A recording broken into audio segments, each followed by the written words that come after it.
Ketika beberapa hari lalu rapat dengan sebuah perusahaan dari Switzerland via Zoom, kepala saya seperti dapat vitamin. Seperti tubuh kedapatan makanan lezat buat dikunyah dan ditelan. Bener deh, banyak makanan yang enak di lidah, namun begitu ditelan menjadi sumber penyakit. Ada sebaliknya, makanan biasa saja, bahkan gak enak di lidah, tetapi menyehatkan. Dan jarang makanan enak, lezat, murah, menyehatkan. Bagi saya, penggemar sushi, makanan itu masuk kategori enak, murah, menyehatkan. Jadi, mendapatkan informasi dari rapat panjang via Zoom dari perusahaan Swiss tersebut, maka saya seakan-akan mendapatkan makan sushi. Makanan favorit saya, salmon sushi dengan kecap sedikit dan banyak wasabi. Teleconference dari 3 lokasi, yaitu Swiss, Singapura, dan Indonesia. Saya dapatkan informasi ternyata perusahaan tersebut masuk Singapura baru dengan membangun banyak mini proses refining metal, pemurnian metal. Perusahaan asal Switzerland ini secara agresif membeli dore dan ingot dari penambang besar atau private major player di Indonesia,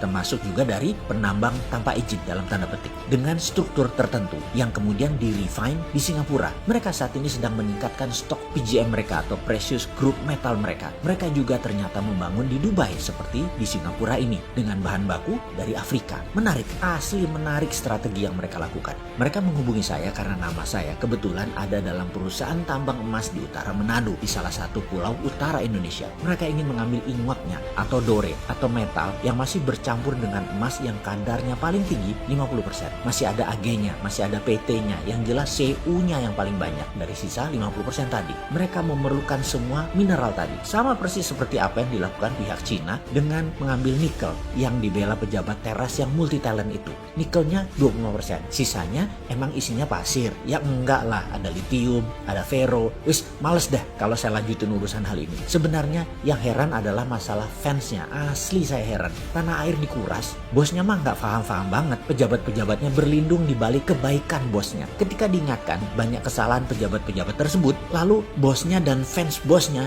dipakai buat serangan balik. Dan mereka akhirnya sudah tahunan menikmati kedaulatan menjabat dilindungi oleh bosnya. Yang pastinya fulusnya mah mereka pribadi naiknya kenceng. Bosnya mah biasa-biasa aja. Sementara itu bosnya yang jujur, baik, sederhana, tapi tidak paham bisnis oligarki, yang menjalankan tugas hariannya seperti biasa saja. Jadi apa yang dikuras? Yaitu yang sisanya yang 75% di luar nikel. Kembali ke perusahaan Swiss tadi. Sama seperti kayak Tiongkok. Ambil ingot, ambil dore, tetapi yang dibayar hanya gold kontennya. Yang didiskon lagi karena belum disertifikasi alasannya. Juga belum di-refine atau dimurnikan. Semuanya bisnis itu sudah jalan tahunan. Hanya baru setahun ini mereka punya refiningnya sendiri di Singapura. Seperti biasa, begitu saya dapat peluang bicara, saya banyak tanya kepada mereka. Mau apa dengan PGM dan metal-metal lainnya yang mereka beliin ini? Apakah mau jadi juragan jual beli hard commodity? Mereka tertawa. Jah, dalam hati saya, gue diketawain. Yang singkatnya mereka menjawab, "Don't be so naive, brother. You must know what is our intention."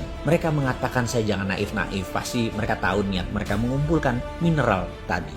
Kepala saya langsung teringat 200 tahun yang lalu ketika Swiss mengumpulkan banyak metal di dunia. Di mana Swiss adalah satu-satunya negara yang memiliki Swiss Metal Bank. Bank metal yang menyimpan benda-benda berharga. Semua ini menjadi dasar underlying terbitnya Swiss franc, mata uang Swiss. Jadi kali ini mereka mengumpulkan kembali, apakah dengan tujuan yang sama? Membuat Swiss jadi safe haven currency. Banyak ngelamun saya dalam diskusi kemarin. Setiap beberapa kalimat dari mereka saya langsung punya theater of mind, layar bioskop di kepala saya. Apa yang akan terjadi ke depan dengan strategi mereka ini? Pertama, saya geblek-geblekin yang jual material ke mereka.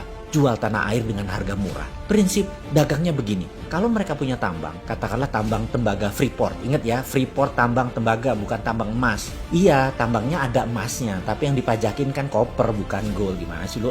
Terus diambil 51% lagi perusahaan tambang tersebut. Ini di siapa lagi? Kalau mau ambil ya emasnya, yang dikirim ke Rio Tinto dan ke Jepang itu loh, yang di-refine di luar Indonesia, emasnya.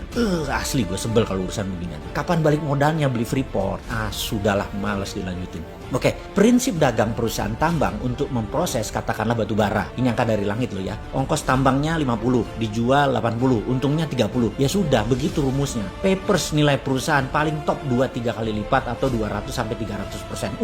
Itu pun sudah overvalue. Tapi perusahaan teknologi nilainya bisa 100 kali aset atau kapitalisasinya bisa beratus kali karena kemampuan melipat nilai papersnya tadi. Juga perusahaan metal berharga ini. Semacam VOC lah, nilai papersnya bisa berkali lipat. Jadi perusahaan Swiss tadi ambil metal untuk dijadikan jaminan underlying surat berharga seperti bond misalnya. Misalnya bond tadi diambil Swiss untuk cetak uang, maka kertas saja yang dipindah tangankan, metal masih di tangan perusahaan Swiss tadi, katakan 10 billion dolar buat jaminan Swiss franc. Swiss membayar pinjaman tadi juga pakai bunga atau membeli dengan DP yang murah. Persis seperti pinjamnya IMF deh. Lalu misalnya negara lain, Singapura pinjam surat berharga tadi buat underlying terbitnya uang baru Singapura dolar. Kertas berharga itu pindah tangan. Tidak perlu 100% dibayar oleh Singapura, cukup 20-30% saja dari nilai. Tapi Singapura bisa cetak 100%, memanfaatkan 70% sisanya tadi. Kan ada jaminan, nggak inflasi.